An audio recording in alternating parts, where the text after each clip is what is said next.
अल्हम्दुलिल्लाह, अल्लाह का बहुत बड़ा करम व एहसान है कि करोड़ों इंसानों में से अल्लाह ताला ने हमको हज के लिए मुंतखब फरमाया। ये बहुत बड़ा एहसान है। आप लोग हमेशा अल्लाह ताला से दुआ करें कि अल्लाह ताला हमारे इस सफ़र को कबूल करे और आसान करे। ये हज की नीयत में एक लफ्ज़ इजाफ़ा है, वो हज में ही है। आप नमाज रोज़ा जो भी नियत करते हैं, अल्लाह तो इसे कबूल फरमा, लेकिन हज की नियत में तू इसे कबूल फरमा और आसान फरमा। ये जोड़ा गया है आसान, क्योंकि हज आसान नहीं है, मुश्किल है। लेकिन मुश्किल इस माने में है कि हम उसको सही तरीके से संजीदगी के साथ लें। जैसा कि मौलाना ने बताया कि हज का मकसद क्या है।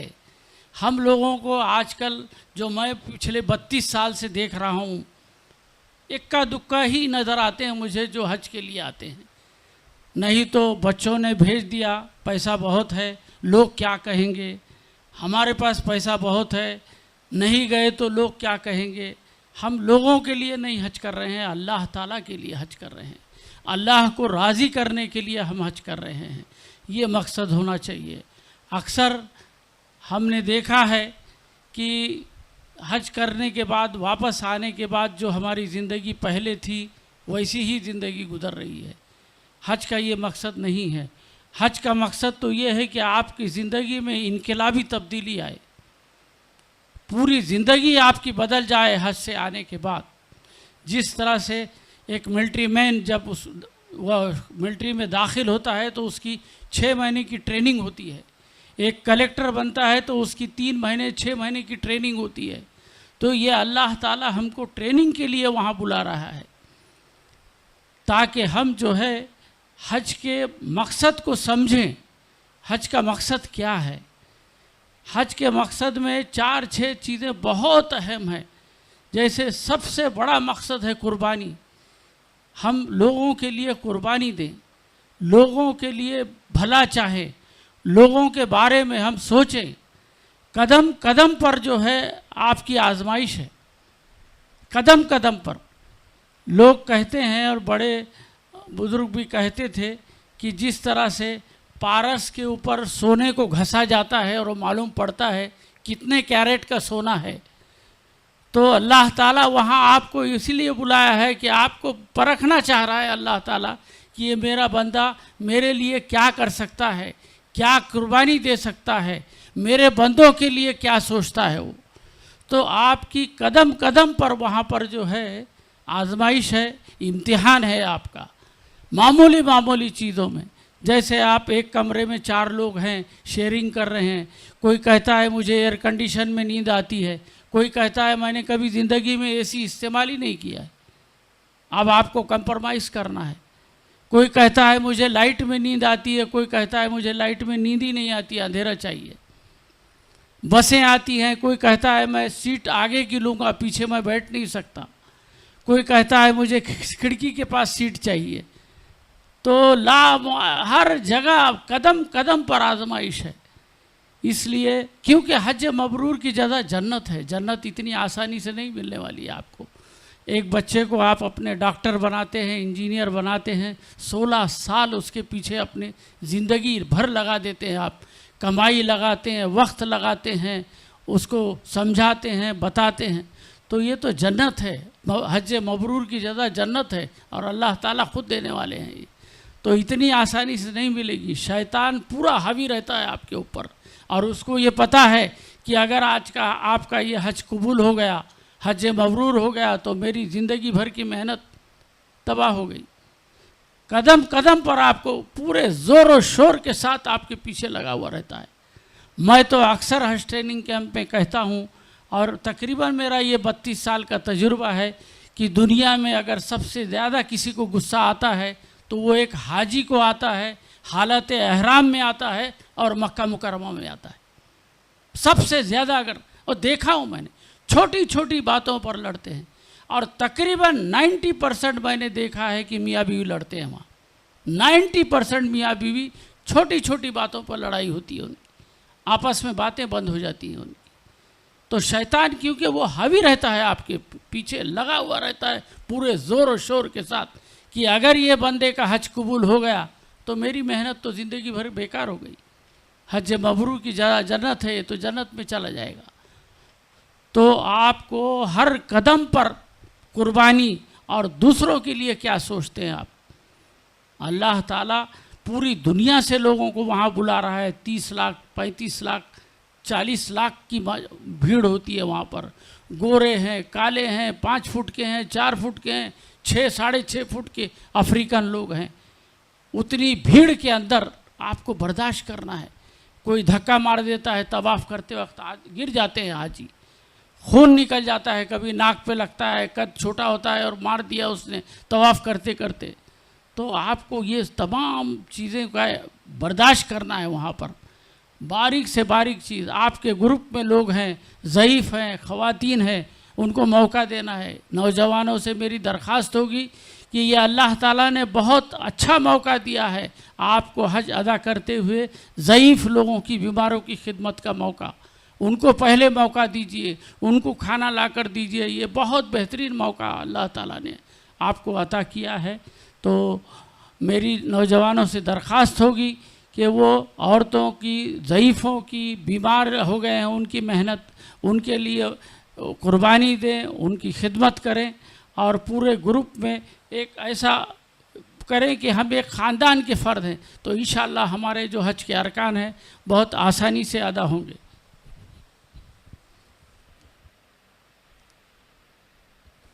जैसा कि आपको रवानगी से पहले क्या क्या सामान लेकर जाना है, हमने पूरी लिस्ट आपको भेजी है।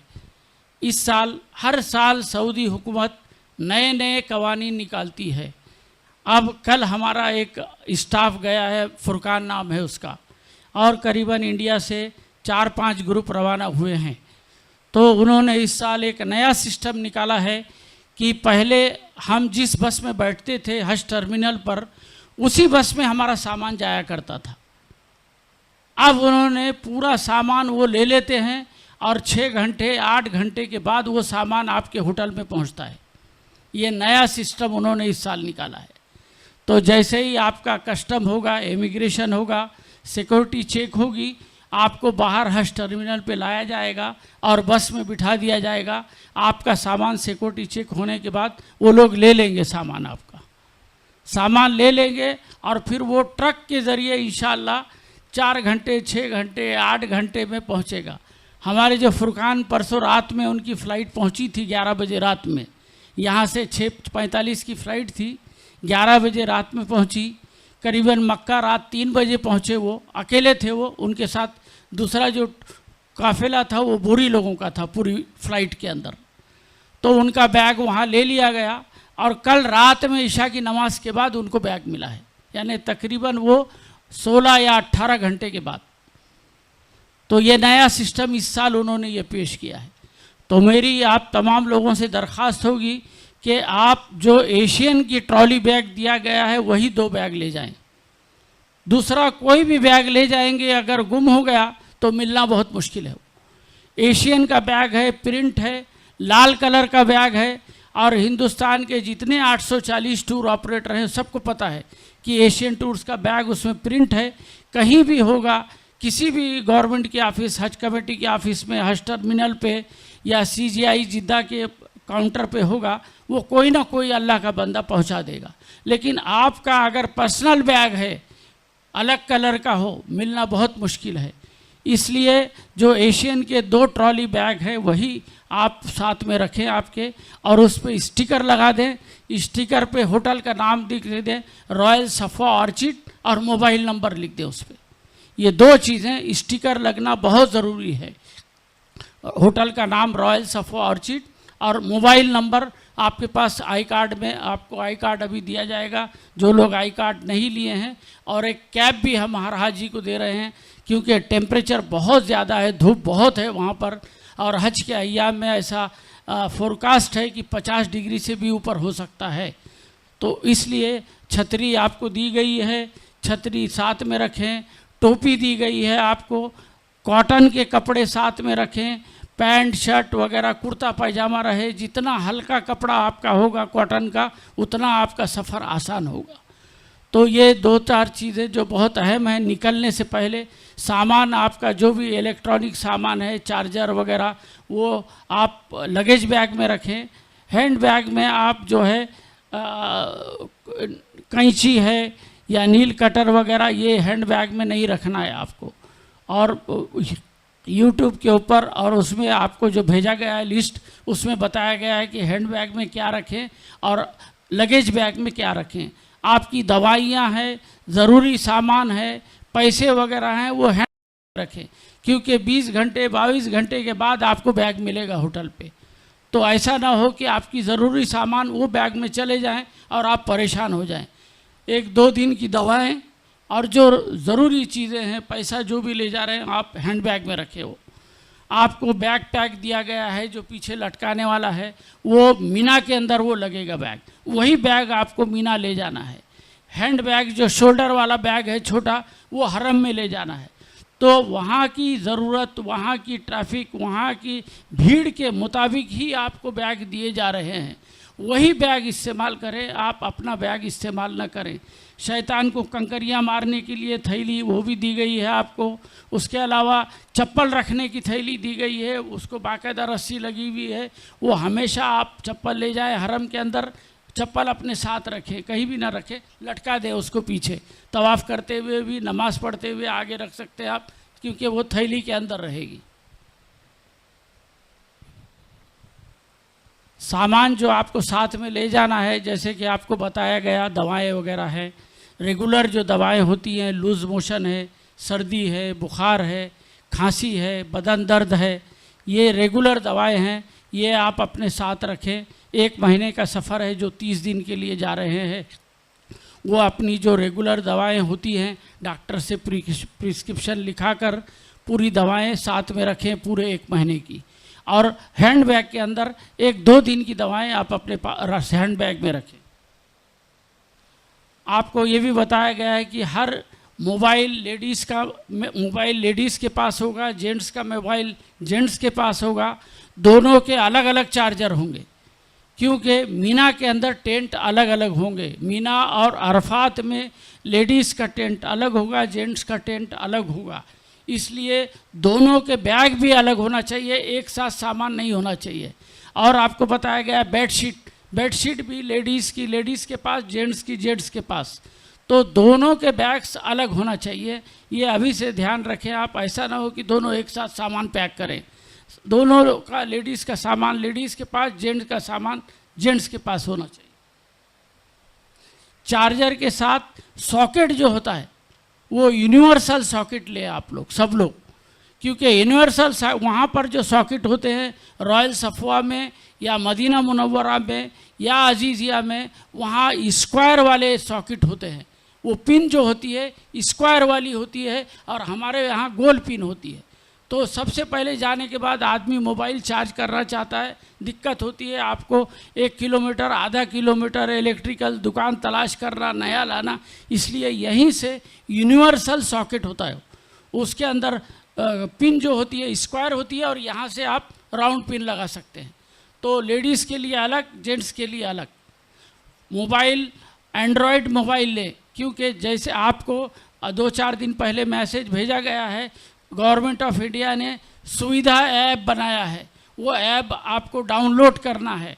अगर आप डाउनलोड नहीं कर सकते हैं तो अपने बच्चे से, किसी से डाउनलोड कराएं।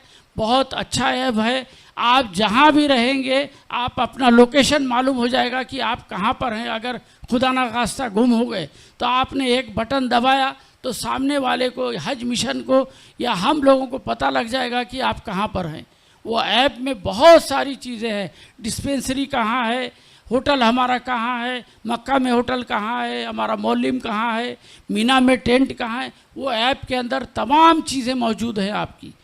तो वो ऐप हर हाजी को डाउनलोड करना है, और वो डाउनलोड करने के लिए आपके पास वो छोटा वाला मोबाइल नहीं चलेगा, एंड्रॉयड फ़ोन होना चाहिए। ख़वातीन अगर एंड्रॉयड फ़ोन नहीं जानती हैं चलाना तो उनको 2-4 ऑप्शंस बता दीजिए आप, दोनों के पास अलग अलग होना चाहिए। और मेरी एक दरख्वास्त ये होगी कि आप लोग अपने मोबाइल नंबर रोमिंग करा लें। 5,000 रुपये में 1 महीने के लिए रोमिंग होता है, बहुत आसान है।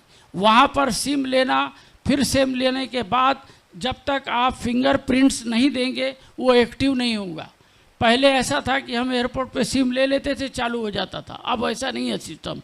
अब आप सिम लेने के बाद फिंगरप्रिंट देना है जाके काउंटर के ऊपर, या फिर नदीम साहब वो सिम मोबाइल वाले को अरेंज करेंगे, वो होटल की लॉबी में आएगा और फिंगरप्रिंट आपकी लेगा, फिर उसके 2-3 घंटे के बाद आपका एक्टिव होगा मोबाइल। तो मेरा मशवरा है आपको कि अगर आपके पास 2 मोबाइल हैं, अहलिया के पास एक और आपके पास एक, तो एक सिम सऊदी का ले लें और एक मोबाइल जो है आप रोमिंग करा लें। 5,000 रुपये में 30 दिन के लिए रोमिंग हो जाता है। जो भी आपका एयरटेल हो या रिलायंस हो या जो भी हो, 5,000 में तकरीबन 1 महीने के लिए रोमिंग करते हैं। तो वो रोमिंग फ़ोन करने से डायरेक्ट आपका फ़ोन इंशाल्लाह वहाँ भी चलेगा।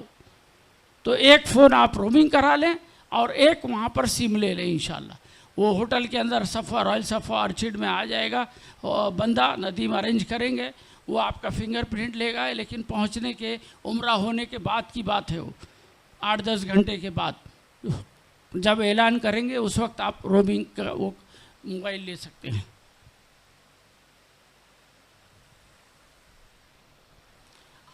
इस बीच आपके बहुत सारे सवालात होंगे, मैं चाहूँगा कि आप ज़्यादा से ज़्यादा सवालात करें, आप नोट डाउन करें उसको। जो भी चीज़ आपको पूछना है तो आप सवाल करेंगे तो इंशाल्लाह मैं जवाब दूंगा, तो पूरे लोगों को फ़ायदा होगा। मनासिक हज के ताल्लुक़ से भी आपको जो भी सवालात करना है, मुफ्ती साहब बैठे हुए हैं, आपको जवाब देंगे इंशाल्लाह। हज के मुतालिक, उम्रा के मुतालिक, तवाफ़ के मुतालिक, सही के मुतालिक, हज के 5 दिन के मुतालिक जो भी सवालात हैं, आपके जहन में कुछ कन्फ्यूज़न है तो आप वो सवालात पूछ सकते हैं इंशाल्लाह। और हज के मुतालिक टेक्निकल सफ़र है, वहाँ के होटल के मुतालिक वो जो भी सवाल है आपके, वो बेझिझक आप पूछें इंशाल्लाह, मैं जवाब दूँगा उसको।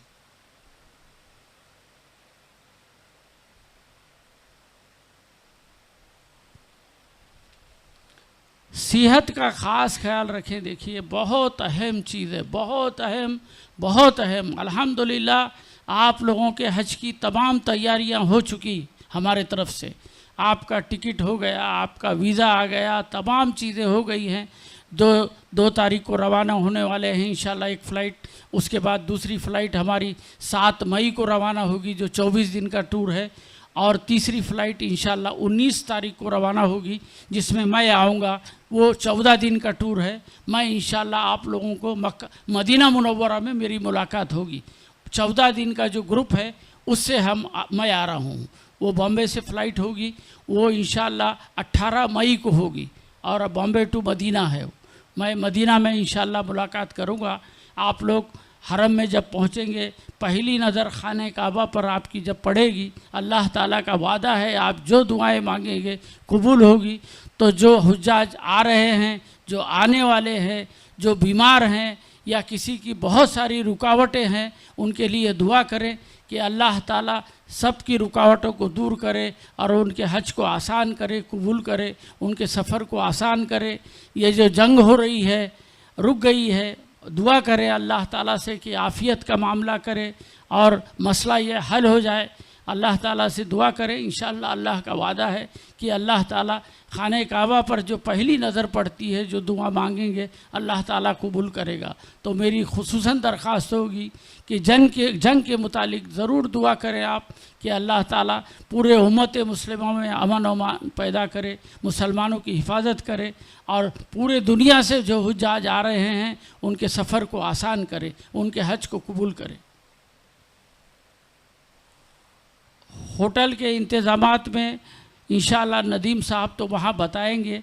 आपको वहाँ पर पहुँचने के बाद लॉबी में बैठना है, आपके वीज़े वगैरह वहाँ रिसेप्शन पे जमा होंगे। और वीज़े लेने के बाद वो पूरे वीज़े अपलोड करेगा और फिर उसके बाद कमरा नंबर और चाबी देगा रूम की। तो 1 आध घंटा 1.5 घंटा उसमें लगेगा आपको। उसी तरह हज टर्मिनल से मक्का पहुंचने के लिए 3 से 4 घंटे आपको लगेंगे बस से, क्योंकि ट्रैफिक बहुत होगी, जगह जगह तफ्तीश है। पहले सिर्फ 2 जगह तफ्तीश हुआ करती थी, एक एयरपोर्ट के बाहर और एक रिसेप्शन काउंटर मक्का से 7 किलोमीटर पहले एक हाजियों का रिसेप्शन काउंटर था। लेकिन चूंकि अब ये जंग की वजह से बहुत सख्ती कर दी गई है, जगह जगह पर तफ्तीश है, आपके वीज़े चेक होते हैं, पुलिस अंदर आती है, पूरे वीज़े चेक होते हैं, कोई गलत आदमी तो नहीं आ गया। तो तफ्तीश बहुत ज़्यादा है, तो 4 घंटे 3 घंटे भी लग सकते हैं। तो उस सफ़र में आपके पास यहाँ से ही कुछ ड्राई फ्रूट्स और फ्रूट्स आपके बैग में होना चाहिए, जो हैंड बैग है, ताकि आपका एयरपोर्ट पे 2-3 घंटा लगेगा, बस में 2-3 घंटा। तो शुगर पेशेंट है, भूख लग गई है, क्योंकि रात की फ़्लाइट है आपकी, खाना एयरपोर्ट पे एयरलाइन में मिलेगा, उसके बाद ब्रेकफास्ट है आपको सुबह होटल के अंदर। तो आपके पास कुछ ड्राई फ्रूट और फ्रूट रहना चाहिए।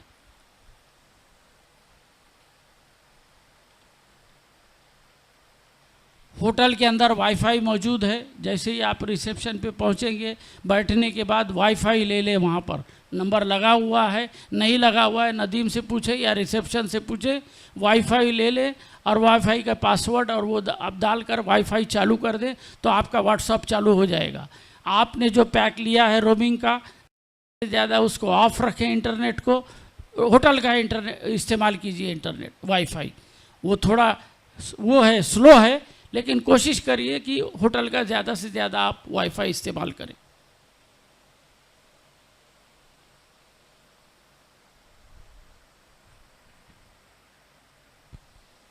होटल पहुंचने के बाद वो 5 स्टार होटल है जहां आप जा रहे हैं, रॉयल सफो ऑर्चिड 5 स्टार होटल है। खाने का इंतज़ाम पूरा उन्हीं के पास है, वहाँ पर बाहर से खाना नहीं लाने, ममनू है बाहर से खाना लाना। तो उनके टाइमिंग है, वहाँ पर ब्रेकफास्ट का टाइम है, लंच का टाइम है और डिनर का टाइम है। तो उसको फॉलो करें आप। जो टाइमिंग है जनरली 7:30 से 8:30 बजे तक का ब्रेकफास्ट होता है। उसके बाद दोपहर का जोहर की नमाज़ के बाद 1:30 बजे से लेकर 2:30 बजे तक लंच होता है और डिनर ईशा की नमाज़ के बाद से लेकर 9:30 बजे तक होता है। टाइम टेबल लिखा हुआ रहता है, वही टाइम टेबल के मुताबिक आपको काम करना है। खाने के लिए उन्हीं अवकात में जाना है। अगर आप 3 बजे जाएंगे तो वहाँ आपको खाना, डाइनिंग हॉल बंद हो जाता है, क्योंकि 5 स्टार होटल है, उसकी टाइमिंग होती है। तो आपको वो टाइमिंग फॉलो करना है। और इबादत का भी आपको वक्त, जो बेहतर इबादत का टाइम टेबल है, मैं आपको इंशाल्लाह बताता हूँ।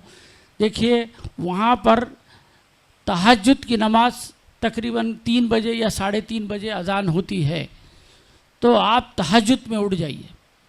ये आपका 11 दिन का मामूल जो रॉयल सफो ऑर्चिड में है, वो पूरा टाइम टेबल आपको जो आसान है, और उसमें भीड़ भाड़ में आपको तकलीफ़ कम होगी और थकेंगे कम।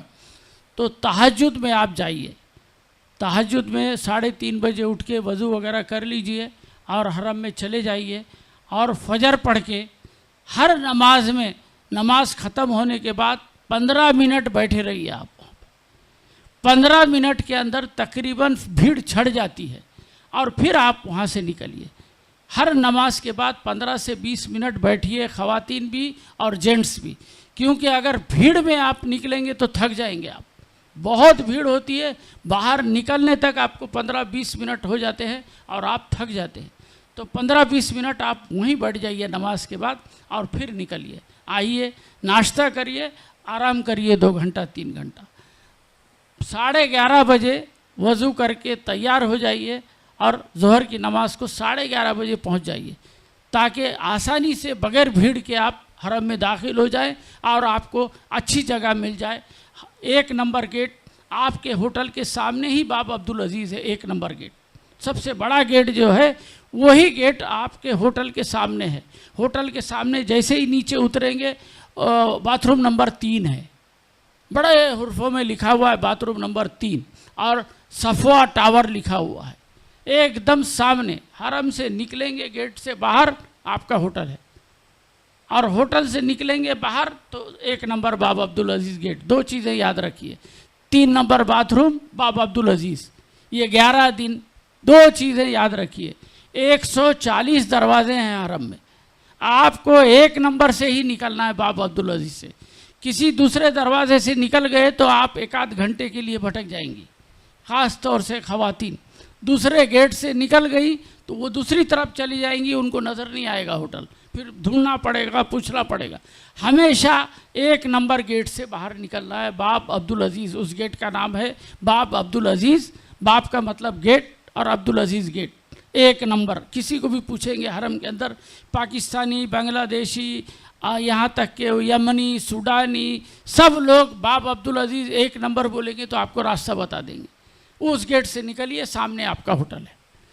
ख़वातीन और मर्द हजरात जब भी हरम में जाएंगे इंतज़ार ना करें बाहर के, आप आइए नमाज़ पढ़ के मैं यहाँ खड़े रहता हूँ, नहीं, आप अपनी नमाज़ पढ़िए, ख़वातीन अपनी नमाज़ पढ़ेंगे, नमाज़ पढ़ के होटल में आ जाएंगे, होटल में मुलाकात करिए, क्योंकि आपका होटल कहीं दूर नहीं है, बस जैसे ही बाबा अब्दुल अजीज़ से निकले सामने होटल है।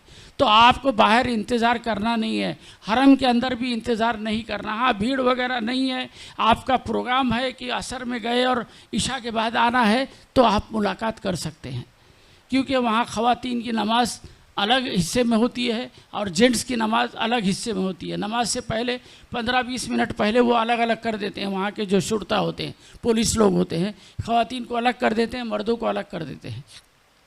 तो ख़वातीन अपने नमाज़ पढ़ के इबादत करके वो होटल आ जाएंगी, आप अपने तौर पर आ जाएंगे। वहाँ इंतज़ार मत करिए, उसी में ज़्यादा झगड़ा होता है। वो इंतज़ार करते रहते हैं, शौहर बीवी रास्ता भटक जाती, दूसरे गेट से चली गई, इनका पारा चढ़ जाता है, आधा घंटा हो गया, 1 घंटा हो गया, दिमाग शैतान और हावी हो जाता है। तो इंतज़ार नहीं करना है, आप दोनों भी हरम के बहुत करीब है, आप नमाज़ पढ़िए, अपनी इबादत करिए, हरम में होटल में चले जाइए। और कोशिश ये करिए कि आपके साथ 20, 25, 30 या 40 जो भी ख़वातीन हैं ग्रुप बना लीजिए, 5-6 का ग्रुप बना लीजिए, ग्रुप की शक्ल में जाइए, आप आसानी होगी। 5-6 ख़वातीन साथ में रहेंगी तो बहुत आसानी होगी। खुसूसन मेरी जो नौजवान बहनें हैं, बेटियां हैं, उनसे दरख्वास्त है कि अपने साथ जो ज़ईफ़ है उनको लेके जाएं। अल्लाह ताला ने ये मौका दिया है आपको खिदमत का। हज के साथ साथ अगर आप वहाँ पर अल्लाह के मेहमानों की खिदमत करेंगी, अल्लाह के बंदों की खिदमत करेंगी, अल्लाह का वादा है आप दूसरों की मदद करेंगी, अल्लाह ताला आपकी मदद करेगा। 1 पॉइंट प्रोग्राम लेके चलिए कि हम हज में जा रहे हैं, हम दूसरों की मदद करेंगे, जो दूसरों के लिए पसंद करते हैं वो अपने लिए पसंद करेंगे। अच्छे से अच्छी चीज़ दूसरों के लिए पसंद कीजिए, अल्लाह ताला आपको अच्छी चीज़ देगा और आपकी मदद करेगा। ये हमेशा आपको, ये हर वक्त मीना में, अरफात में, बस में, जहाँ भी रहेंगे आप, अजीज़िया में हो, मदीना में हो, हर जगह दूसरों की मदद कीजिए, अल्लाह ताला आपकी मदद करेगा। ये कुंजी है, ये हज मबरूर की एक कुंजी है। 4-6 कुंजियाँ हैं, उसमें से एक कुंजी ये भी है। तो ये चीज़, यही सब चीज़ें आपको अल्लाह ताला वहाँ पर ट्रेंड करने के लिए ले जा रहा है। उसको आपकी इबादत की कोई ज़रूरत नहीं है, उसके पास इतने फरिश्ते हैं इबादत करने के लिए कि क़यामत तक एक फ़रिश्ते का नंबर दोबारा नहीं आने वाला है। इतने फरिश्ते उसके बाद इबादत करने के लिए, तवाफ़ करने के लिए, सही करने के लिए हैं। वो आपकी इबादत का मोहताज नहीं है, वो आपको ट्रेंड करना चाहता है, आपकी ज़िंदगी बदलना चाहता है, आपकी मग़फ़िरत करना चाहता है। आप उसके दरबार में जाए और मांगें, मग़फ़िरत के लिए मांगे। हम एक भिखारी बनकर जा रहे हैं, मांगने के लिए जा रहे हैं वहाँ। ये आपके सामने मकसद होना चाहिए। मैं क्या हूँ, मैं इंजीनियर हूँ, मैं डॉक्टर हूँ, मैं फला कंपनी का मैनेजिंग डायरेक्टर नहीं, मैं एक भिखारी हूँ और अल्लाह के दरबार में मांगने के लिए जा रहा हूँ। अगर ये नीयत होगी और ये दिमाग में आपके होगा तो इंशाअल्लाह ये भी एक कुंजी है हज मबरूर की। ऐसे 4-6 कुंजियाँ हैं, कुर्बानी है, बर्दाश्त है, सब्र है। सब्र करना है आपको। जो हुज्जाज कराम है, दुनिया से आए हुए हैं, अलग अलग मिजाज के, अलग अलग काले, गोरे, लंबे, तड़ंगे, जाहिल, पढ़े लिखे, बहुत दुनिया के हमा किस्म के हैं। तो आपको बर्दाश्त करना है। मीना के अंदर, मुज़दलिफ़ा में, हर जगह बर्दाश्त करना है आपको। आप जो है एक घर में अगर 5 लोग हैं, 5 बेटे हैं आपके, आपकी अहलिया खाना बनाती हैं तो कोई ज़रूरी नहीं है कि सबको पसंद आ जाए। ऐसे ही वहाँ मामला है। होटल का इंतज़ाम है, होटल में खाना बनता है वहाँ पर, तो कोई ज़रूरी नहीं है कि सबको ही पूरा खाना पसंद आ जाए। वहाँ का टेस्ट, वहाँ में मिर्ची कितनी होती है, वहाँ लोग फीका खाते हैं, मिर्ची कम खाते हैं, बहुत सारी चीज़ें होती हैं। तेल बहुत कम इस्तेमाल होता है वहाँ पर। गोश्त और चिकन बहुत ज़्यादा इस्तेमाल होता है, क्योंकि भाजी, तरकारी और दालें बहुत महंगी है वहाँ पर। बड़े का गोश्त वहाँ इस्तेमाल ही नहीं होता, क्योंकि 3 गुना महंगा है बकरे के गोश्त से बड़े का गोश्त। 70 रियाल किलो है, 70-80 रियाल किलो है, और जबकि बकरे का गोश्त 20 रियाल किलो है। तो सब उल्टे हिसाब है। तो मेरी तो आप लोगों से दरख्वास्त होगी कि हमने तो फुल बोर्ड लिया है। फुल बोर्ड का मतलब होता है खाने का तीनों टाइम का इंतज़ाम होटल की तरफ है। तो आप लोग चिकन मटन अवॉइड करें। बहुत ज़्यादा गर्मी है, 50 डिग्री टेम्परेचर है वहाँ पर। तो ज़्यादा से ज़्यादा वेज, भाजी, तरकारी, फ्रूट, सलाद इसका इस्तेमाल करें। दही का इस्तेमाल करें। 1 रियाल 2 रियाल में दही आता है। मैंने तो नदीम को कल ही ताकीद की है कि अपने तरफ से 4 दिन में एक बार मार्केट जाकर दही के डब्बे और छाछ की बोतल आती है वहाँ पर, वो हर रूम में इंशाल्लाह मैंने नदीम को ताकीद की है।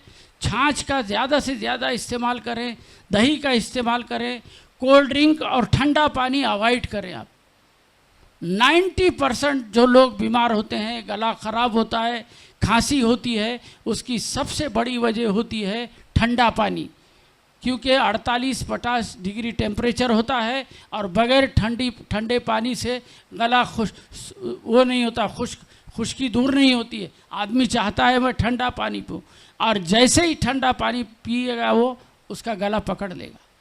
हरम में भी जाए आप तो नॉट कोल्ड लिखा हुआ है जमजम के डब्बे पर, हमेशा वो डब्बा इस्तेमाल, वही पानी इस्तेमाल करें। वो बर्फ़ वाला पानी इस्तेमाल न करें। 4 डब्बे बर्फ़ वाले पानी के, जमजम के अंदर वो लोग बर्फ़ डालते हैं तो वो ठंडा हो जाता है, और उस 4 डब्बों में एक डब्बा ग्रीन का लिखा हुआ रहता है जिसमें नॉट कोल्ड लिखा हुआ रहता है, वो पानी इस्तेमाल करें। ज़िंदगी भर आपने बिस्लरी पानी पिया है, अब ये नियत कर लें आप कि मैं जितने दिन भी मक्का में रहूँगा सिवाय जमजम के कुछ नहीं पीऊँगा। छोटा वाला जो बैक शोल्डर का आपको दिया गया है उसमें साइड में 2 बोतल लगा सकते हैं आप, इससे बड़ी आधे लीटर की 2 बोतल लगती है। जब भी हरम में जाएं दोनों बोतल भर के ला लें आप। हर मर्तबा 5 मर्तबा जाते हैं आप तो 2 बोतल भर के लाएंगे तो 5 लीटर हो जाता है।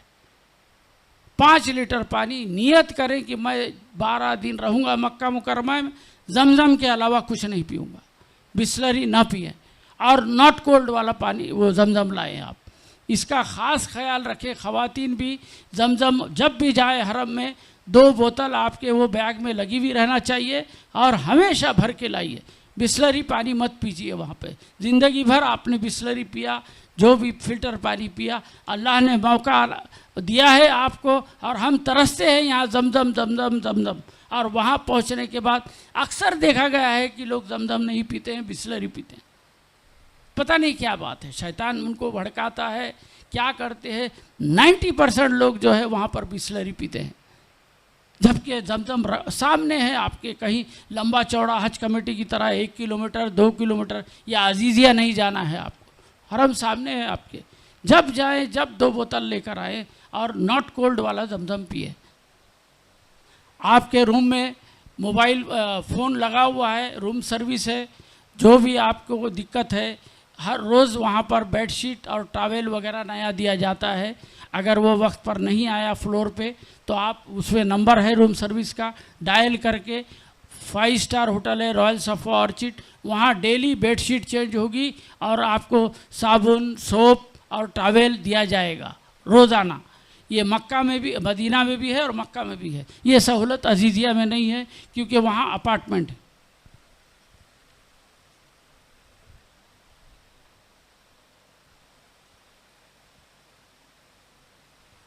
धूप से बचें आप लोग। जब भी होटल के बाहर निकले छतरी आपके पास होना चाहिए, टोपी आपके पास होना चाहिए। बहुत ज़रूरी है। देखिए आपका मकसद हज है और आप 1 महीना पहले पहुंच रहे हैं। हज शुरू होगा 23 तारीख से शायद।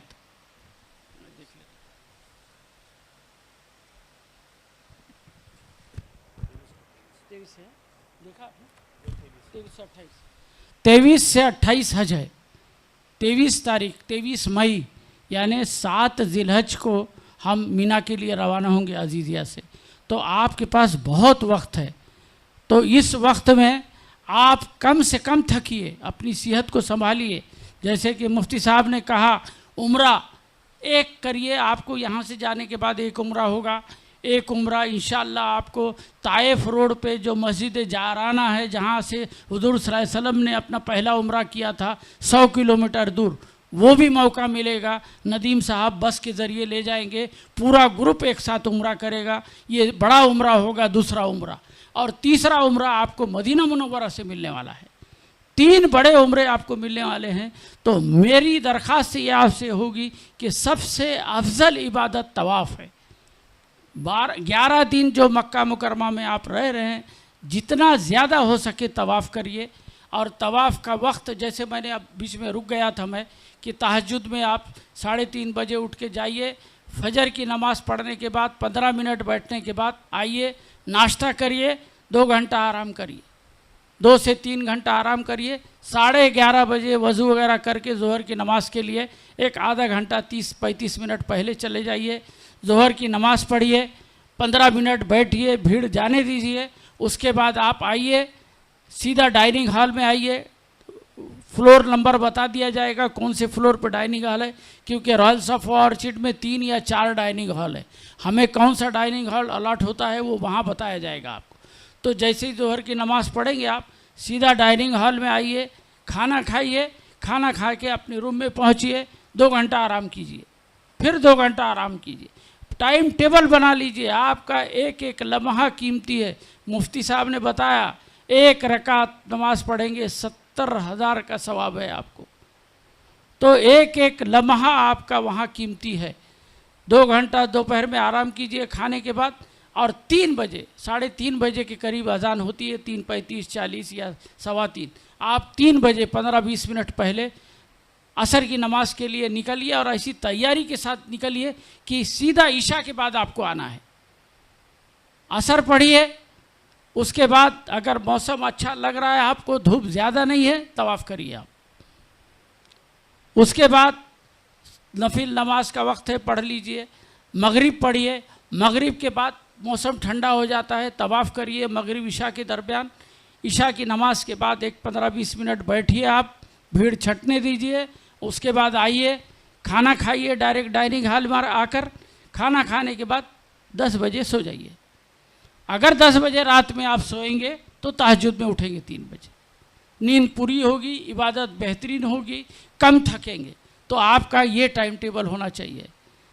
बहुत अहम चीज़, हाजी लोग रवानगी से 2-3 दिन पहले ही तगोदो में रहते कि कौन सा रिश्तेदार मेरा जा रहा है, कौन सी फ़्लाइट से जा रहा है, हज कमेटी से जा रहा है, फला टूर से जा रहा है। और वहाँ पहुँचने के बाद तीसरे दिन बस वो शुरू कर देते हैं, नदीम साहब ये बिल्डिंग नंबर कहाँ है हज कमेटी का, क्यों, वो फला हमारे साली आई है, जाके मिलना है उनको।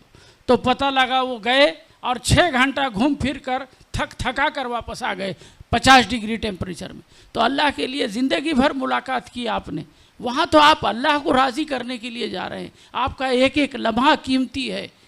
रिश्तेदारी, दोस्त, अहबाब, मुलाकातें सब यहाँ रख दीजिए आप। कुछ नहीं, किसी से मुलाकात नहीं करना है। 1 पॉइंट प्रोग्राम, मैं अल्लाह को राज़ी करने के लिए जा रहा हूँ और कोई काम नहीं है मुझे। मैं ज़िंदगी भर मिला हूँ, रिश्तेदारी खातिर समझन आई हैं, वो समधी फला आए हैं, वो हमारे दामाद आए हैं, वो चक्कर में ही बिल्डिंग ढूंढने में 2-4 घंटे चले जाते हैं। नहीं, कुछ नहीं। बना लीजिए टाइम टेबल आपका, ये टाइम टेबल पर मुझे इबादत करना है, यही टाइम टेबल पे आपको इंडिया में फ़ोन करना है हर तीसरे दिन, सिर्फ 3 दिन में एक बार घर का हाल चाल। टाइम फिक्स कर लीजिए, वहाँ का टाइम, यहाँ का टाइम, आपके बाल बेटे कब नौकरी से आते हैं, एक वक्त फिक्स कर लीजिए, ख़त्म। वही वक्त में 30 दिन आप जो है फ़ोन करिए। 1 बज गया है, तो इंशाल्लाह नमाज और खाने के बाद मैं जो है बाकी की बातें आपको बताऊंगा। बहुत बारीक चीज़ें हैं। आज के हालात के मुताबिक जो नई पॉलिसी आई है, बहुत सारी ऐसी चीज़ें हैं, तो इंशाल्लाह मैंने सब लिख कर लाया हूँ, वो आपको इंशाल्लाह खाना और नमाज के वक्फे के बाद इंशाल्लाह बताएंगे।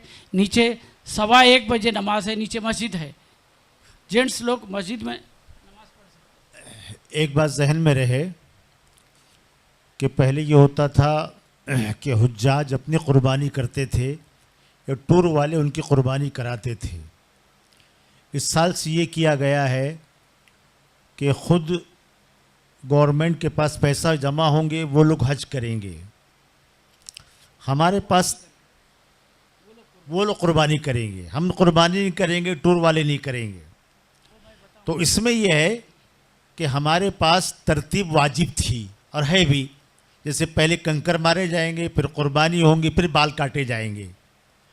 लेकिन अब मसला ये है कि अगर उन लोगों ने क़ुरबानी करने का टाइम दे दिया आपको 1 बजे, अभी आपने कंकर नहीं मारे, तो जाहिर बात है कि आप जो है पहले क़ुरबानी हो जा रही, बाद में कंकर मार रहे, तो उल्टा सीधा हो जाता। अभी हाल ही में 8 दिन पहले मुफ्ती तकी उस्मानी साहब, हम तमाम के क्या पूरे दुनिया के उलमा के सब में बड़े हैं, उन्होंने कहा कि इन हालात की वजह से अगर हमारी क़ुरबानी आगे पीछे होती है, यानी पहले हमने बाल कटा लिए बाद में क़ुरबानी हुई, या पहले क़ुरबानी हो गई बाद में कंकर मारे हैं, तो इससे हमारा हज हो जाएगा, हज में कोई फ़र्क नहीं पड़ेगा। तो इससे बेफ़िक्र रहे आप। हाल ही में मुफ्ती तकी उस्मानी साहब का फतवा आया है, उस फतवे को हम लोगों ने एशिया एक्सप्रेस में जो औरंगाबाद से छपता है उसमें भी डाला था, औरंगाबाद टाइम्स में भी डाला था। और ख़ुद हुज़ूर अकरम सल्लल्लाहु अलैहि वसल्लम के ज़माने में एक साहबी ने कहा, हुज़ूर मैंने पहले कंकर मार दिया, पहले बाल काट दिया, बाद में ये किया, बाद में वो किया। आपने फला हरज फला हरज फला हरज, कोई बात नहीं, कोई बात नहीं, तुम्हारा हज हो गया है। एक बात ये। दूसरी बात, जैसे हमारे हाजी साहब ने फरमाया कि मक्के की हर चीज़ को गनीमत जानना है, हर वक्त को, हर लम्हे को। अफजल क्या है? तवाफ़ करना। तवाफ़ नहीं कर सकते आप, बैतुल्लाह को देखते रहना, ये बहुत बड़ी सवाबी काम है। दूसरी बात यह है कि मदीने की किसी चीज़ में नुक्स नहीं निकालना, किसी चीज़ को बुरा भला नहीं कहना, भाई यहाँ तो ऐसा है, वहाँ तो ऐसा है, यहाँ तो ऐसा है। हम 1 महीने के मेहमान आए हैं, एक मरतबा किसी ताबई ने इतना कह दिया कि मदीने का दही खट्टा होता है। मदीने का दही, अब्दुल्ला इब्न अब्बास ख्वाब में आए और कहा 3 दिन होने से पहले पहले जहाँ मीठा दही मिलता है वहाँ चला जा, वरना ईमान छीन लेंगे, ईमान छीन लेंगे।